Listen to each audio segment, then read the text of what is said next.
Hola, ¿cómo están? Bienvenidos a su programa Conversando con mi bebé y yo, patrocinado por Bebé Tips. Hoy tenemos un tema que para nosotras las mamás es algo entre complicado y muy interesante porque es la alimentación complementaria. Yo soy Marta Turrent y para hablar de este tema tan interesante tenemos como invitada a la doctora Montserrat. Ella es médico pediatra, especialista en nutrición infantil. ¿Es correcto, Montserrat? Sí, correcto, Muy bien. Marta. Súper. Bienvenida a tu programa. Quiero que por favor nos cuentes qué es la alimentación complementaria. Muchísimas gracias, Marta. Bueno, pues fíjate que la alimentación complementaria es como se le llama a complementar la leche materna, ¿no? Es decir, la lactancia. ¿Tú llevaste lactancia? Sí, un año, con mis dos. Excelente. Bueno, entonces los primeros 6 meses de tu lactancia eran lactancia materna exclusiva, ¿correcto? Claro. Y ya después comenzaste a integrar poco a poco nuevos alimentos. Así es. ¿Verdad? Esto idealmente debió haber sido a los 6 meses. Yo empecé a los 5. Ah, ok. Pero sí. Digamos que aquí tenemos un rango, pues, ¿no? Porque podría ser realmente entre 4 y 6. Exacto. ¿Va? Pero este proceso en que tú empezaste a integrar como nuevos alimentos, eso es alimentación complementaria. Ok, perfecto. Mira, y eso acabas de tocar ahorita un tema porque dijiste a los 6 meses, 5 meses.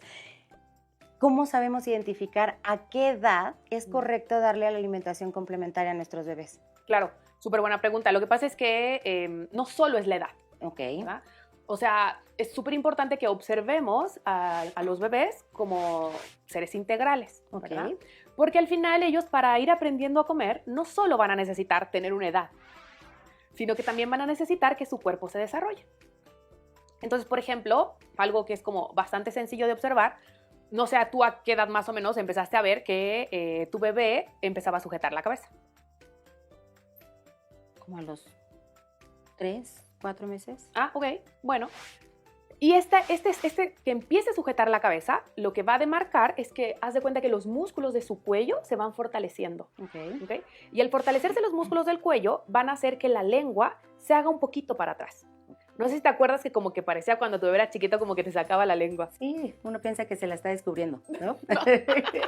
Bueno, ese reflejo es algo que indica que no estoy listo para comer. Ok. ¿Okay? De hecho, yo incluso a veces me he preguntado si nos lo pusieron a los seres humanos para que los adultos no metamos la mano donde no. Y entonces, este reflejo justamente significa eso, que la lengua todavía no permite que se introduzca otro alimento diferente a la leche. Ok. ¿Okay? Entonces, que lo haya perdido es súper importante. Y lo siguiente va a ser que cuando tú comas o haya alguien que esté consumiendo alimentos y el bebé esté cerca, tú empiezas a observar que como que se le antoja. Sí, como que empiezan a hacer como, o agarrarlo, o empiezan a hacer como, ¿no? O Exacto. sea, como chismear. Exacto, como a chismear. Eso se llama interés, ¿no? Entonces, ese interés es como que nos dice, ok, o sea, es una habilidad social. Significa que ya está socialmente listo para poder empezar a comer alimentos. Y otra cosa importante es que cuando lo comencemos a sentar, y esto puede ser un poco variable, puede ser que se siente solito o que todavía se lateralice un poco. Al principio cuando uno lo sienta en la silla como que se mueven un poquito hacia los lados. Entonces esto es importante identificar que no es necesario que esté totalmente sentado solito. Ok, ¿podemos utilizar algo que nos apoye? Por ejemplo, podríamos poner una toallita. O sea, sí es importante que lo apoyemos a lograrlo, pero no importa que él lo haga solito. Ok. Exacto. Puede ser una toallita, puede ser un cubito de yoga, ¿no? Ok. Como para darle altura, para que sus pompis estén derechitas, ¿no? Ok. O también incluso puede ser hasta una cajita de toallitas de bebé que la pongamos para que nos aseguremos que su espalda esté derechita, sus pompas bien apoyadas y sus piecitos también apoyados. Ok, ok. ¿Ah? Entonces, esta parte de la postura es importante. Y después, algo también es importante es que cuando le pongamos algunos juguetes, no sé si cuando ponías juguetes, ¿qué observabas tú en tus bebés que hacían cuando les ponías como juguetes alrededor, como en este rango entre los 4 y los 6 meses? Pues lo querían agarrar. Lo querían ¿no? agarrar, Como que exacto. estaban todo el tiempo intentando alcanzarlos. Y aparte, ya después que lo querían alcanzar, pues la siguiente etapa era como sostenerlos, ¿no? Como que ya Claro. los mantenían, se les caían, lo agarraban. ¿Y después qué hacían? ¿A dónde se lo llevaban? A la boca. A la boca. Exacto. Súper. Entonces, esta habilidad de como que descubrir que a la boca me puedo meter algo, un objeto, no desde un sentido de yo me puedo alimentar a mí mismo, ¿sabes? Claro. Porque realmente el bebé, desde que es chiquito y nace, siente genuinamente que tú eres quien lo va a alimentar, Ok. ¿no? O sea, que Claro. tú eres quien cubre sus necesidades. Entonces, como, bueno, yo no espero saber, yo espero que tú lo hagas. Entonces, por eso es que la habilidad que se tiene que esperar es que él tenga interés en llevarse cosas a la boca, nada más, ¿no? Ok. Y por supuesto, como tú bien lo hiciste con tu bebé, que esté en este rango entre 4 y 6 meses. Aquí sí, súper ojo, nunca antes ni nunca después. Ok. ¿Por qué nunca después? Bueno, pues porque ¿Qué pasa si, haz de cuenta, tienes Sí. 6 meses y Ajá. tu bebé todavía no tiene la capacidad de sostener al 100% la cabeza? Ok. O sostengo perfecto la cabeza, pero no puedo agarrar objetos. Ok, ¿Qué pasa? ok. Súper buena pregunta, la verdad, porque esto sería un dato de que su desarrollo no va bien. Ok, Sí. Digamos que la cabeza normalmente lo alcanzan los bebés entre los 3 y los 4 meses. ok. O sea, es bastante antes, ¿no? Y el que no se siente, eso sí puede ser hasta los 8 o 9, Uy, ¿va? Pero si todavía o sea, sigue sacando la lengua, que es lo que te explicaba hace rato, también nos hablaría de que hay un área de retraso en el desarrollo, ok. ¿va? Y eso sería una indicación de hacer una evaluación un poquito más avanzada, que justo lo ideal es hacerlo de forma temprana para que no se atrase la introducción de los alimentos que nos van a aportar nutrientes. Claro. Y eso entonces vendría mi siguiente pregunta. ¿Por qué debemos iniciar la alimentación complementaria? ¿Por qué es tan importante? Claro, porque bueno, los primeros meses que tú diste lactancia materna, cubrías todos los requerimientos nutricionales e hídricos de tu bebé. O sea, Ok. es decir, nutrientes, calorías y agua. Ah, Eso significa perfecto. hídricos. Y entonces, después de los 6 meses, ya no se alcanzan a cubrir, Ah, ok. ¿no? O sea, las calorías no se alcanzan a cubrir 100%, el agua no se alcanza a cubrir 100%, y hay un montón de otros nutrientes que son chiquititos, que son como, que se llaman vitaminas minerales, Ok. tampoco se alcanzan a cubrir ya. Entonces, al integrar los alimentos, lo que vamos haciendo es que vamos cubriendo estos nutrientes que ya la leche materna no cubre en un 100, pero obvio que tu lactancia pues sigue sirviendo. ¿Tú hasta qué edad diste lactancia, por ejemplo? Hasta el año. Ah, A los excelente. 2. Ay, no, súper empoderada. Gran reto. Pero tu leche materna siempre tuvo valor nutricional. Realmente lo que pasa es que el bebé necesita más, Ok. pero tu leche siempre tiene alto valor nutricional. Y tocaste como varias veces la palabra nutrientes. Sí. ¿Qué nutrientes son los que debemos aportar a nuestros bebés? Bueno, existe un nutriente específicamente que desde que los bebés nacen siempre se tiene que adicionar, que es la vitamina D. Ok. Ahora, siempre es importante evaluarlo, pues, ¿no? Porque tu embarazo no fue igual al embarazo de alguna de tus amigas, ¿no? A lo mejor tú tomaste vitamina D en el embarazo y a lo mejor tu amiga no, Ok. ¿va? Entonces, los niveles que va a tener tu bebé de vitamina D al nacer, pues van a ser diferentes, ¿no? Sobre todo, cómo fueron los niveles de la mamá durante el embarazo, Ok. ¿va?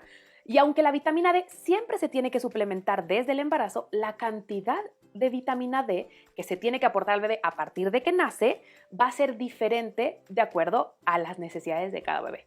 Ok. ¿Okay? Entonces, es el primero que siempre se tiene que suplementar, es decir, a todos. ¿Y eso cómo lo identificas? O sea, ¿cómo sabes qué cantidad de vitamina D le hace falta a tu bebé? Pues mira, las asociaciones internacionales de evaluación nutricional, las diferentes academias de endocrinología, de pediatría, de nutrición, han identificado que al menos tienen que ser 400 unidades diarias. Ok. ¿Va? Y que esas no se van a cubrir con la leche materna, aunque la mamá tenga un estado de salud idóneo. Órale. Sí. Entonces, al menos tenemos que cubrir 400 y en casos que se identifique que el bebé tiene una deficiencia, pues damos más porque se volvería una dosis terapéutica. Ok. ¿Va? Y eso sería desde que nace hasta, pues hasta toda la vida. La verdad es que deberíamos suplementarnos nosotros con vitamina D. Yo siempre digo mientras vivamos en la Tierra. Ok. O sea, mucho tiempo. Exacto. Y después, cuando iniciamos la alimentación complementaria, empiezan a surgir otros nutrientes que se llaman clave. Ok. ¿Va? Por ejemplo, uno de estos va a ser el hierro. El hierro, la característica de esto, es porque sube muchísimo los requerimientos. Haz de cuenta que los primeros 6 meses de vida van a necesitar 0.27, Ok. ¿no? O sea, la mitad casi de medio, poquito. Y a partir de los 6 meses, esto va a subir a 11. Ok. O sea, es muchísimo. Para que tú te hagas una idea, una mujer que, como de tu edad, por ejemplo, que tú ahorita no estás lactando, ¿no? Y tampoco estás embarazada, necesitas 10. Ok. Y un bebé de 6 meses necesita 11. Órale. Es muchísimo, es muchísimo. Por eso es que, otra vez, ¿no? Es importante evaluar cómo están los requerimientos de ese bebé. Nosotros, por ejemplo, lo que hacemos es que tomamos valores, tomamos parámetros del hierro e identificamos si ese bebé necesita requerimientos adicionales para complementar o, si está bien, pues podemos irlo acompañando de la dieta e ir vigilando. Ok. Porque finalmente, aunque coma muy bien e iniciemos con proteínas de origen animal, juntar 11 miligramos de hierro, así, las matemáticas y Pitágoras no se equivocan, es imposible. Ok. Sí. ¿Y qué alimentos son los que tienen hierro, por ejemplo? Bueno, digamos que el hierro está presente en muchos alimentos. Hay algunos alimentos que digamos que son de fácil digestión, es decir, desde que yo me lo como, que el hierro se pueda obtener en la sangre y de esa sangre pues vaya a hacer sus funciones, ¿va? Que eso en medicina le llamamos biodisponibilidad. Okay. Es decir, que sea biológicamente disponible, o sea, para que lo uses. Y bueno, también va a estar presente en las proteínas de origen animal, que son, por ejemplo, la carne, el pollo, el pescado, los camarones, ¿ok? Y en las proteínas de origen vegetal, los frijoles, las lentejas, los garbanzos. Ahora, la diferencia es que de todos esos alimentos que yo te mencioné, los que desde que yo me lo como se usa más cantidad, va a ser en las proteínas de origen animal. Ok. Que más o menos es un 20 o 30%, ¿eh? Tampoco creas que es un 100. Ok. Y las otras que son las proteínas que se llaman de origen vegetal o NOEM, que significa que en su estructura no vienen de la hemoglobina. Alright. Okay. Es como, a lo mejor es un concepto como químico, pero es importante porque demarca toda la diferencia de cuánto de ese hierro se va a usar. ¿Verdad? Porque, por ejemplo, fíjate, el huevo es una proteína de origen animal, ¿verdad? Porque viene de un animal, pero es una proteína NOEM, porque no tiene como tal hemoglobina adentro. Entonces, la cantidad de hierro es mucho más bajita, aunque es una proteína que es de alto valor nutricional, porque aporta muchos aminoácidos que son nutrientes importantes. Entonces, vamos viendo que hay como un montón de detalles que vamos aprendiendo y observando de los alimentos para ir seleccionando cuáles van a ser los ideales que tenemos que ir integrando pues al principio de la alimentación complementaria o nos podemos esperar un poquito más. Por ejemplo, ahorita que tocas el huevo, hay algunos pediatras que te dicen que el huevo no se lo des hasta después del año. Ya. Y hay otros pediatras, o sea, por ejemplo, eso es como las discusiones de las mamás, ya sabes, obvio. Así de, Marta, pero tú le diste huevo, porque yo a mis hijos les di huevo, la verdad es que desde el principio, o sea, mi pediatra fue como, inclúyelo. Claro. Pero para otras era como, no, Marta, el huevo, a mí mi pediatra me dijo que hasta después del año. Ya. ¿Es correcto? ¿No es correcto? Sí, bueno, la ciencia demarca cosas lineales, ¿no? Que están establecidas. Y en la ciencia no hay más o menos, o sea, no existe más o menos alergia o alergia. No existe más o menos anemia o anemia. Existe una indicación precisa en la cual se pueden hacer las cosas o no se pueden hacer las cosas. Por eso la ciencia, la verdad es que es bastante certera y nos ayuda mucho a apoyarnos y tomar decisiones, ¿no? Entonces, desde hace ya bastantes años que ya se ha encontrado la evidencia en que el huevo se debe introducir de forma temprana. Sí. Y eso significa que debe ser uno de los primeros alimentos que integramos en la alimentación complementaria. Es decir, entre los 4 y los 6 meses. ¿Va? Ahora, ¿por qué existen creencias diferentes? Eso es un tema de actualización. Tenemos que, como médicos, pues actualizarnos continuamente, ¿no? Claro. Algo que a veces me preguntan a mí, ¿no? Es que ¿ustedes se lo saben todo? Y yo digo, pues no, o sea, uno siempre tiene dudas, ¿no? Cuando tú dejes de tener dudas es porque seguramente ya no vas a estar en este planeta, ¿no? Pero las dudas nos sirven justo para eso, para investigar, ¿no? Para buscar qué es lo nuevo que se habrá publicado, porque la ciencia cambia. Y hay que estar, pues, a la par de lo que se está publicando en el 2024, no lo que se decía en 1990, que eran este tipo de recomendaciones. Y ahorita que estás hablando de esto, fíjate, es que tocas un tema muy importante para mí, porque es como, ¿cómo te vas actualizando? Que esa sería mi siguiente pregunta. Las texturas. ¿Cómo introduces la alimentación complementaria? Hay algunos que hacen papillas, hay algunos otros que les dan el alimento. ¿Cómo introduces las texturas? Sí, pues algo que a mí me gusta siempre decir, fíjate que a las mamás asociado a eso, es que quien me va a decir eso es el bebé. Él elige. ¿Y por qué él elige? Pues, ¿no? O sea, claramente nosotros como profesionales y las mamás y los papás que son los cuidadores responsables, pueden tener una perspectiva o una preferencia y por supuesto que se tome en cuenta y es válida, pues, ¿no? Pero el bebé es el que nos va a decir por cómo se sienta más cómodo, ¿no? Y sobre todo porque, por ejemplo, a veces pasa, ¿no? Es que yo quiero hacer BLW y solo le quiero dar BLW. Ok, bueno, puede haber una perspectiva muy extrema y pues al final todos somos respetuosos. Oye, y a ver, cuéntanos, ¿no? ¿Qué significa eso? ¿Cuál es el significado de eso? Porque a lo mejor muchos lo hemos escuchado, pero no tenemos idea de lo que se trata. ¿Qué es? BLW significa Baby Led Weaning, ¿no? Que sería como, en traducción, alimentación guiada por el bebé. Es decir, que el bebé dirige su alimentación, ¿va? Eso es lo que significa. Ahora, si honestamente, ¿no? Así como si uno empieza a leer, ¿no? Desde que se comenzó a publicar acerca del BLW y las recomendaciones así como súper, así como by the book del BLW, hay cosas que no son tan recomendables si nos ponemos a observar al bebé de forma integral. Porque el bebé al final pues no es un trocito, ¿no? No es una habilidad. Claro. Es un ser, ¿no? Que está aprendiendo de su entorno y que de estas experiencias que recibe el entorno adquiere habilidades, Ok.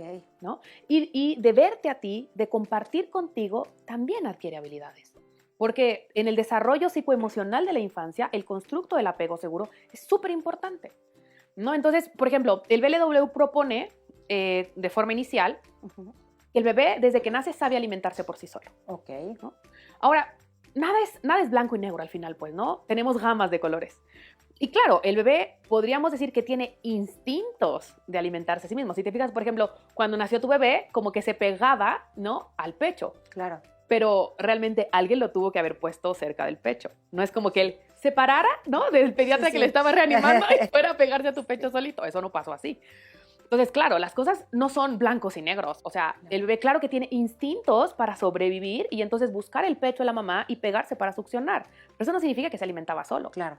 ¿no? Y tampoco significa que o yo le voy a poner un biberón y lo voy a dejar ahí comiendo solo y me voy a ir a platicar con mis amigas. Pues porque al final él sabe comer solo, Sí, no, imposible. ¿sabes?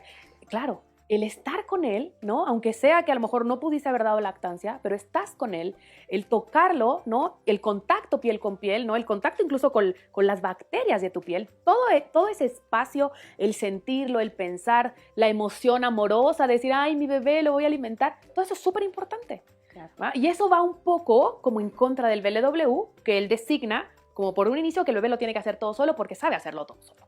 Ok. Entonces, digamos, aquí es como de perspectivas, ¿no? Van a estar los apególogos, los belibilitólogos, ¿no? Que dicen, no, pues yo solo así. Pero al final mi perspectiva es siempre que sea un poco más inclusiva hacia cómo es el bebé Claro. y que al final, pues desde una perspectiva evolutiva, los bebés necesitan a un cuidador que esté ahí con ellos, necesitan este desarrollo afectivo, ¿va? Y bueno, a partir de ahí lo que ellos proponen es que como los bebés saben hacer todo solos porque son seres independientes, que nacen siendo independientes, Ajá. entonces tú le puedes poner Díganselo alimentos a todos los bebés. Claro, No y les además han informado. Exacto, exacto. Puede haber pasado que los científicos o ella en sus investigaciones lo identificó y los bebés no sabían, no les llegó ese paper, Sí, ¿no? sí. Y entonces se propone que yo le ponga los alimentos y él va a elegir lo que quiere, se lo va a comer todo lo que él sabe y él puede. Ok. ¿Cuál fue el detalle de empezar a hacer esto? Pues, ¿no? Que al final, si nos ponemos a pensar otra vez en el bebé, ¿no? Que él tenía su lengua y su boca solo la utilizaba para succionar y deglutir. O dime tú, ¿qué crees que más hiciera el bebé con la leche materna? Además de succionar y deglutir. No, sí, no. ¿No? ¿La tenía que masticar? No, para ¿No? nada. Entonces no sabía mover la lengua, tampoco la necesitaba mover, ni tampoco las encías. Entonces ahora yo necesito un proceso. Y ahora, otra vez, ¿no? Si también incluimos que el aprendizaje tiene un sentido y que el neurodesarrollo tiene un sentido, que son otras áreas, además de las habilidades sociales de independencia, Claro. que toda la secuencia de aprendizaje tiene un orden, ¿no? Por ejemplo, cuando tú aprendiste a leer, ¿qué te enseñaron primero? ¿Palabras y toda una frase o empezaste por las letras? Por las letras. Claro, ¿no? Siempre va desde lo fácil a lo difícil, ¿no?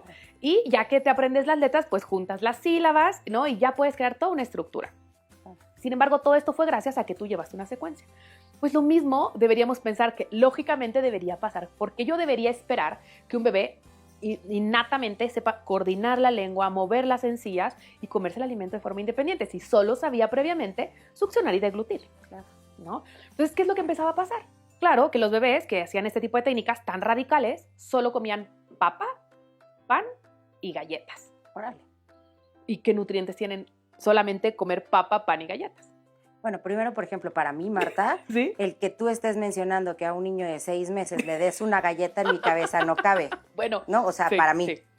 Sí, además, correcto. Las galletas no se deberían incluir porque el azúcar no debería estar integrado en la alimentación complementaria antes de los 2 años, Exacto. ¿no? Y qué bueno que lo mencionas, porque a veces somos bastante egoístas en cuanto, claro, cuando nosotros éramos chicos, seguro esto no se sabía, ¿no? Sí. Es típico de la abuelita, por Sí. ejemplo, voy a quemar a mi mamá, perdón, mamá, pero es típico, ¿no? Sí. Mi mamá, vamos a un restaurante o algo, mis tías, y me decían, a ver, Marta, en lo que llega la comida, dale un pancito. Y para mí era como, no, pues aquí yo tengo su comida, ¿no? O sea, no Claro. necesito un pancito ahorita. Claro. Entonces, sí, para mí ahorita me hiciste cortocircuito de decir una galleta. No me imagino. Bueno, tú llevaste unas buenas prácticas de alimentación complementaria al final, pero déjame decirte que México es uno de los países que tenemos las peores prácticas de alimentación complementaria. Y muchas veces, claro, son muchos adultos bien intencionados, los que además es una falta de respeto a la propia mamá. mí me pasa muchísimo que llega la mamá súper angustiada, así como de necesito confesarle a alguien, ¿no? ¿Cómo le voy a decir que no a mi mamá o a mi suegra que no le dé una galleta? ¿No? ¿Y por qué yo como abuela o tía o mamá, que al final estoy apoyando a estos papás que están en desarrollo desde su paternidad o su maternidad, que a tomar una decisión de llevar una alimentación saludable, por qué yo lo quiero hacer una disrupción en sus propios ideales por decir lo que yo quiero que haga? Quiero que coma una galleta, porque no pasa nada, porque es tantito, o dale tantito refresco, ¿no? O dale tantito atole. Que claro que son alimentos típicos mexicanos, pero no es la edad para hacerlo, punto. ¿Por qué no le vamos a dar alcohol? Lo mismo, no es edad para hacerlo, ¿sabes? Y fíjate, ahí entra también, porque en mi cabeza es alimentación complementaria, ¿no? Claro. Van paso a paso, alimentos, y quiero tocar ese tema de los que son las alergias en los bebés. Sí. ¿No? Algunos pediatras te dicen que puedes empezar con cereal, otros con verduras. ¿Cómo sabes identificar qué le va a dar alergia o no a tu bebé? Ya. Bueno, lo primero ahí, y también está muy identificado por la ciencia, es que la clave se llama exposición, ¿va? De hecho, la realidad, fíjate que las alergias están muy asociadas a algo, no sé si has escuchado esta palabra, microbioma o microbiota. No. Están medio alejadas, ¿sí? Bueno, estos términos hacen referencia a las bacterias que viven adentro de ti. Okay. Eso es la microbiota, ¿ok? Y después a estas bacterias, bueno, bacterias, hongos, parásitos y hongos, porque tienes que saber que adentro de nosotros hay un universo. Claro. ¿Okay? Si a estos microorganismos les toman una muestra de DNA, eso se llama microbioma. Okay. Así, o sea, sí está como fácil ya si uno lo traduce al español, ¿no? Bueno, entonces, este desarrollo se empieza a formar en el intestino del bebé, ¿va? Pero, por ejemplo, ahorita hay mucha evidencia de que este desarrollo fue desde el embarazo, de lo que comía la mamá y de cómo estaba incluso la microbiota de la mamá. Okay. O sea, que así como los genes se transmiten, pues eso también se transmite a través del líquido amniótico que está en contacto con la piel y que el bebé deglute además, pues, ¿no? Y que va formando este microbioma. O sea, bueno, y entonces este bebé va a nacer y entonces ahora se va a colonizar con las bacterias que están idealmente en el canal vaginal, ¿no? En ocasiones, pues si no es posible, con los que están en la piel. Y después, estas bacterias que se van a ir desarrollando también se van a ir colonizando con las bacterias que están en la piel de la mamá, los oligosacáridos que tiene la leche materna, Okay. luego las fibras que tienen los alimentos, incluso los hongos que pueden estar presentes, por ejemplo, en la fermentación de algunos alimentos, como el queso, como el yogur, como los champiñones, la fibra vegetal que se encuentra en las frutas y las verduras, ¿no? Los ácidos grasos que, por ejemplo, se encuentran en el pescado o en el huevo. Okay. Y todos estos van alimentando estas bacterias que viven en el intestino y le van creando algo que se llama tolerancia. ¿Va? Que igual que la tolerancia entre los seres humanos, en pocas palabras, es tener la capacidad de convivir con seres diferentes. Okay. ¿No? Entonces, así como nosotros, nuestra tolerancia es aprender a convivir con personas que tienen diferentes perspectivas de vida, nuestro sistema inmunológico tiene que aprender a convivir con microorganismos que tienen diferente perspectiva de vida, Okay. que se llaman bacterias, que se llaman parásitos, que se llaman hongos y que además lo necesitamos para vivir. Okay. ¿Va? Y dime, tú nos recomiendas, porque por ejemplo, luego nos dicen, dale este alimento por 3 días y ya después puedes incluir otro alimento. Okay. ¿Eso es correcto? ¿Así te puedes dar cuenta que hay una alergia? ¿O cómo identificas cuál es el alimento que le está dando alergia a tu bebé? Ya. Porque hablamos de alergia y está perfecto. Claro. Pero yo que soy mamá, Sí. ¿cómo puedo identificar qué alimento es el que le dio alergia a mi bebé? Ok. Mira, clínicamente pueden haber datos característicos, ¿verdad? Por ejemplo, pueden ir desde algo muy sutil, como que el bebé esté súper irritable, Okay. ¿no? Y como que se mueva muchísimo o como que se queje, pero quién sabe por qué esté llorando más de lo común, Okay. ¿va? Otro dato también puede ser que a lo mejor sus evacuaciones, es decir, la popó, cambie de características, ¿no? Incluso puede llegar a tener estrías de sangre, ¿va? O puede volverse como muy dura o deje de evacuar, o sea, empieza a tener como estreñimiento. Okay. ¿Sí? O también, pues la clásica que son las ronchitas, ¿verdad? O que su pancita como que se vuelva globosa, como de gas, Okay, ¿no? claro. También esos pueden ser datos, ¿va? O pues específicamente que se le inflame la boca o tenga dificultad para respirar, que ya son casos más graves. Ahora, todos estos datos, ¿no? Son de una expresión alérgica. Ahora, todo esto que te explicaba del desarrollo de la microbiota es para finalmente concluir que si tú expones a tu bebé de forma temprana de los alimentos que tienen más riesgo de desarrollar alergia, que son, por ejemplo, el huevo, que lo mencionamos, pero también los pescados, Okay. los camarones, el ajonjolí, el camarón, ¿no? Los derivados de la leche de vaca, como el queso, como el yogur, como la mantequilla, la soya, las nueces, y algunos cereales que son los que se llaman como de gluten, ¿verdad? Toda esta exposición temprana, que era la tolerancia, va a hacer que su sistema inmunológico, que son sus defensas, que se están desarrollando, los conozcan de forma temprana. Dicen, pues ya conozco yo al señor huevo, ya conozco yo al señor pescado, pues si me los como no me pasa nada. Por eso es que la introducción temprana previene el desarrollo de alergias. Por eso es que ya no es como, pues a mí se me antoja iniciarle a los niños la introducción de los alérgenos a los 6 meses, o a mí se me antoja hacérselo hasta el año. Porque realmente lo único que voy a hacer con esta recomendación es incrementar el riesgo de que este bebé desarrolle alergias. Órale. Sabes que ahí sí, o sea, por ejemplo, camarón y eso, ni a mi hija de 3 años yo creo que le he dado. Entonces ahora dime, ¿y cuáles son los alimentos prohibidos? Pues los alimentos prohibidos más bien van a estar caracterizados por los que no se recomiendan durante la alimentación complementaria, ya sea, por ejemplo, porque alteran el desarrollo de la microbiota y las papilas gustativas, como azúcares añadidos, ¿no? Azúcar en su forma polvo, molida, ¿no? Pero también mieles, por ejemplo, miel maple, miel de abejas, miel de agave, por mucho que sea orgánica, extraída con manos felices, ¿eh? Y, por ejemplo, en el caso de la miel de abeja, además de por el tema del azúcar, también va a estar prohibida porque la miel de abeja contiene unos microorganismos que producen una enfermedad que se llama botulismo. Right. Es una enfermedad bastante grave y que puede ser mortal, así que es mejor pues ni meterse ahí, porque finalmente el pH del estómago del bebé no está bien desarrollado. Tampoco van a estar recomendados, además del azúcar, van a ser alimentos que sean como ultraprocesados, ¿va? Por ejemplo, si yo le voy a dar avena, pues puedo utilizar avena de hojuelas de avena. No voy a utilizar una avena ultraprocesada, aunque diga una etiqueta, esto es para niños, porque todos esos alimentos van a tener mucha más cantidad de azúcar y van a tener conservadores que no van a ser los naturales de los alimentos. Entonces, la recomendación sería evitarlos. Y ahora cuéntanos, ¿cuándo es el momento indicado para introducir el agua? Porque hemos hablado de alimentos, pero ¿y el agua? Bueno, el agua desde que iniciamos la alimentación complementaria. Porque finalmente vamos a cambiar un poco la proporción de los alimentos. La leche materna cubre, dijimos que todos los nutrientes y todo el agua, ¿verdad? Pero ahora como vamos a integrar alimentos sólidos, necesitamos incrementar el porcentaje de agua. Esto por una perspectiva para disminuir el riesgo de estreñimiento y por otro lado, pues también porque los requerimientos de agua suben. Uno crece y todo sube, ¿verdad?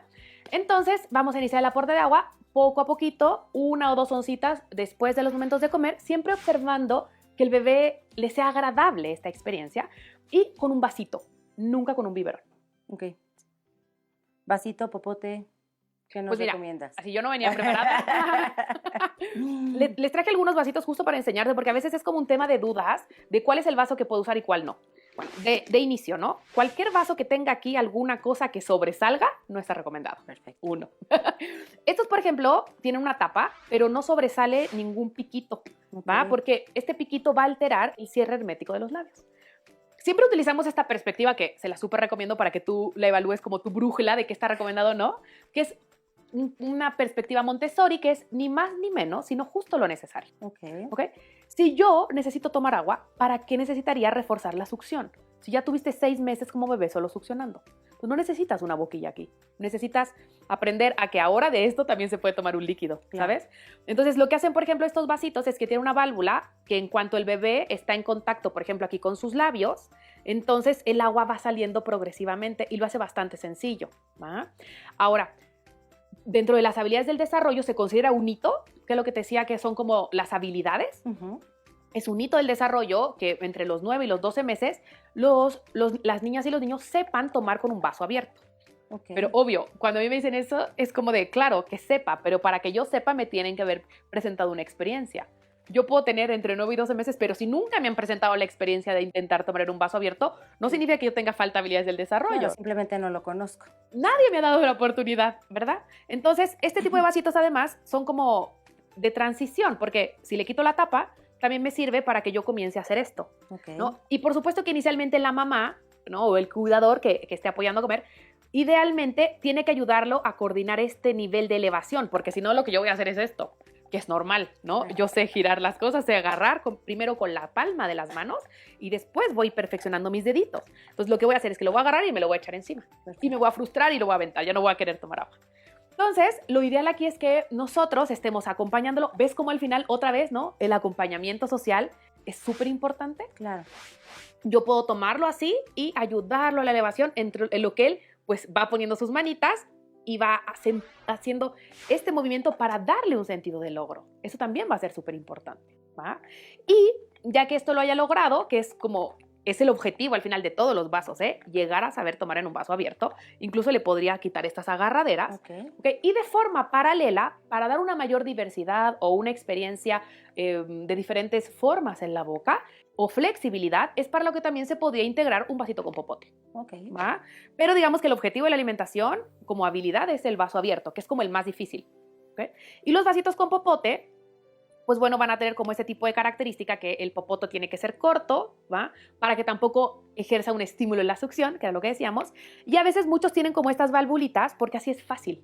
Así yo chupo un poquito y esta valvulita ¡fum!, hace que salga más. Entonces el bebé se va a emocionar y pues le va a gustar tener su vaso.